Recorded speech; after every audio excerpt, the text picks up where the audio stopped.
Nagbalik-tanaw ang Kamara sa mga iniwang aral at legasiya ni Chief Presidential Legal Counsel at dating Senate President Juan Ponce Enrile.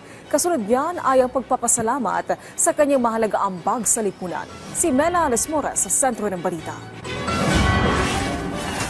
Sa pangunguna ni House Speaker Faustino Bojetti III, nagpaabot na ng pakikidalamhati ang Kamara sa mga naulilang mahal sa buhay ni Chief Presidential Legal Counsel at dating Senate President Juan Ponce Enrile. Ayon kay Speaker D, isang tunay na leader at haligi ng sambayanan si Enrile, kaya't nagpapasalamat sila sa malaking ambag nito sa ating lipunan. Si House Minority Leader Marcelino Libana naman, nagbahagi pa ng kanilang larawan ni Enrile. Anya, mananatili sa alaala ng mga Pilipino ang legasiya ng pumanaw na opisyal. Ganyan din ang paniniwala ni House Committee on Public Order and Safety Chair Rolando Valeriano. Si Ako Bicol Party List Representative Alfredo Garbin naman, nagbalik-tanaw hindi lang sa galing sa pamumuno ni Enrile, kundi maging sa husay niya sa larangan ng taxation, finance, commercial law at international law.